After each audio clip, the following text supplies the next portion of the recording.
Hey guys, so I'm back with CK3, and today I'm going to be doing something a little bit different. So usually I play the game, obviously, but today I think I'm going to do something a little bit different. So obviously, if you've read the title of the video, countries are religions. Some are bigger than others. Some of them are like 2 provinces or 1 province. I think this is, that's 2 provinces. That's 2 provinces. Everything is free. Every religion that starts off, I think. When I was trying to create these countries, I was trying to choose people who are like recognizable houses. So this guy's Carling. This one is Munso. This one is Genghis Khan's house. This one is actually the Sassanid house. The Abbasids, of course. The Salamids. The Rustamids. I don't really know how like well known they are, but I'm sure that there's some other recognizable ones in here. I might as well make a prediction on who I think is going to do the best. Obviously, Catholic is going to do pretty good. I'm pretty sure the Muslim faiths are going to do pretty good too, especially Abadis, since all the guys over here usually convert to Abadi. So Orthodoxy might do good. I do think that all the unreformed faiths are going to do pretty bad. I forgot the specific debuff that it gives. I think it's like -20 or like -30 even, so it's pretty bad. What I hope to see is like a super strong branch of one of these faiths here in Persia. I think that would be super cool. And I think it would be sweet to see like Nestorianism do good. And even this rabbinic faith, I think that would be sweet. But let's start.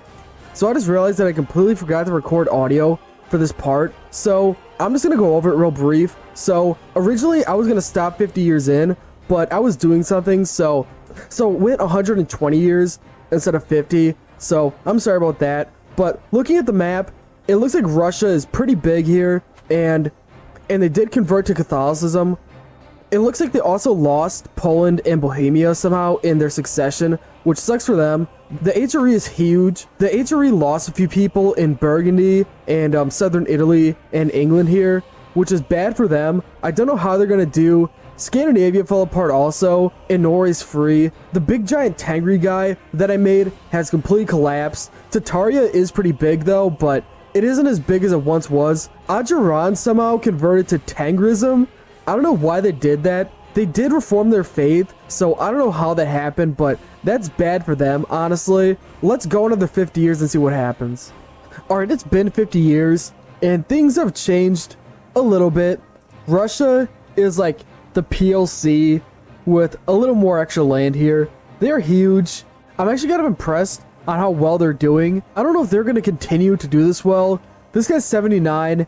And his kids are old already, so I don't know if it'll disintegrate. Hopefully not. Looking at dynasties, I noticed that somehow there's a Greek ruler on the Kingdom of England's throne. Well, he isn't Greek now, but his house is Greek. His grandpa was Orthodox and Greek. I don't know how that happened. And it looks like there's new houses all over the map. I don't know who this guy is. I'm guessing his dynasty comes from there probably. Looking at religions, things haven't changed like a huge amount. I did notice this Waldensianism patch that was a lot bigger, but it's like decreased in size, obviously. And this faith has lost most of its area in Afghanistan here, which is unfortunate. Its color is beautiful. Somalia is still Tengri, and I noticed this Turumic faith actually reformed. That's pretty cool. I like never see this faith reform, so this is pretty rare. And it also seems that some of this faith spread to Mongolia, and it was like from Persia, so that's interesting too. I think I'm going to skip 100 years in the future and see what happens, so let's go.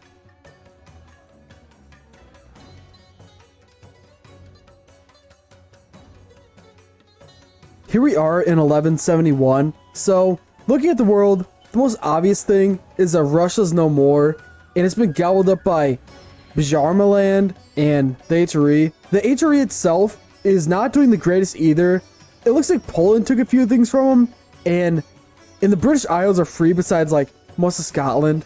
The Greek dynasty that was on the English throne is gone, and now it's the Talmont dynasty, which I don't know if that's historical. Maybe. It probably isn't.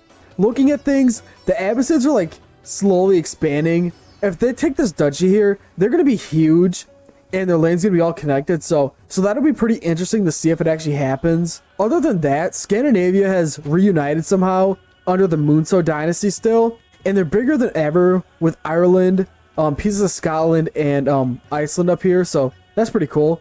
The Byzantines are pretty unstable. I don't remember which house was on the throne before, but it was definitely not this house here. So obviously civil wars have been happening and people have been like getting dethroned, so that's not good for them. Literally nothing has happened in India or in Tibet. It's honestly kind of sad. That kind of sucks. I wish that something would happen.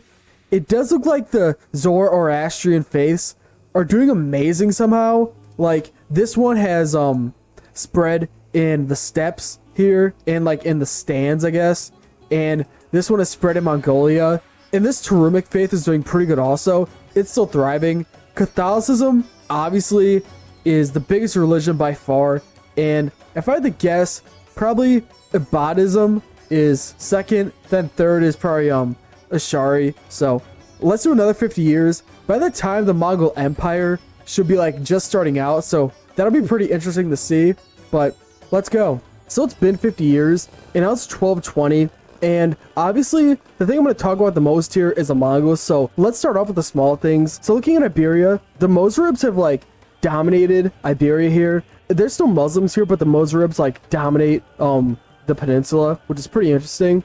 I also noticed that Somalia is gone, so there's no more Tengri Somalia, which is unfortunate. Other than that, nothing is crazy. Armenia is alive still, and it looks like they're spreading their faith, which is pretty interesting. But obviously the main thing is the Mongols. So Temujin is still alive. He has smallpox, so he might die, which is unfortunate for him. It looks like he's getting a buff from his holy site because he actually converted to Tarumism, which is good for him because of that means that he doesn't have that like unorganized faith buff, which is good for him. Looking, he's at war with these guys on here, which is unfortunate. I wanted to see them actually do pretty good, but I'm guessing they won't do good. Thinking about how far the Mongols will get, I don't think they're going to expand much in like Persia here, since the Abbasids are massive still. They have double their troops. So I think what they're going to do here is probably go after like Tibet and Central Asia here, and then like push west into like Europe maybe. Their HREs here also, so that could be an issue for them, but I guess we'll see.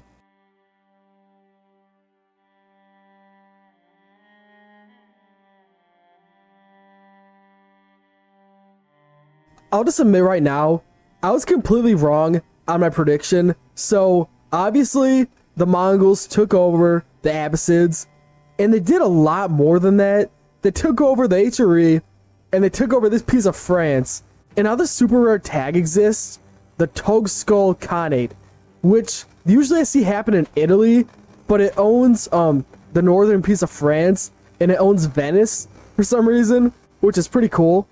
So looking around, obviously the most pressing thing is that the Mongols converted from Tarumic to being Ashari, which is kind of boring. They usually do that, so that sucks. But at the same time, now there's Tarumic patches all over the world. Usually it's in Siberia.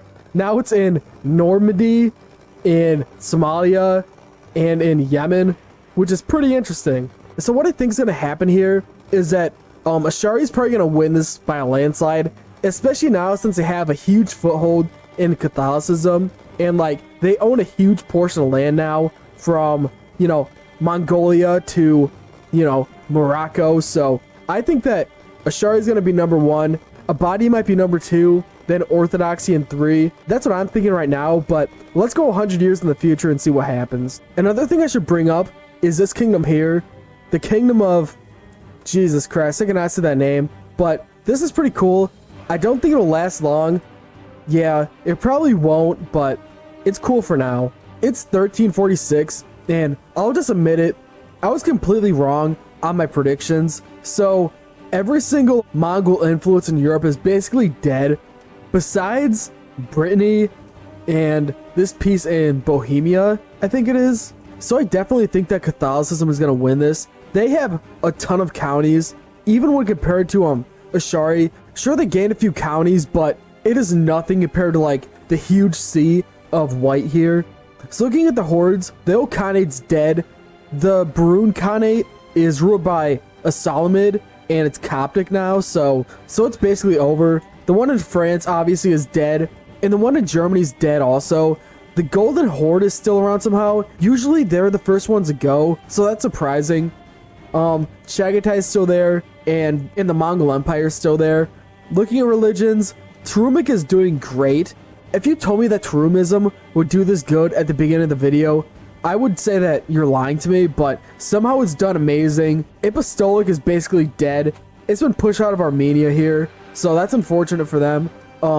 It looks like this faith is being pushed out by Vajrayana Buddhism, so that's unfortunate. There's only one more Tengri province in the world, and that's in Ethiopia. Other than that, the Mozarabs have pushed into southern France here. This here looks absolutely disgusting. They're like creating a coastal empire. I think I'm gonna go 100 years in the future and go to 1453 and see how the world ends up.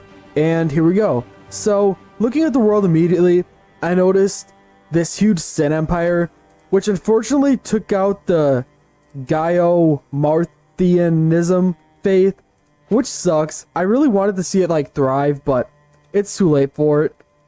Jainism did crazy good, despite the fact that there's no huge Indian power. Other than that, Apostolic somehow survived.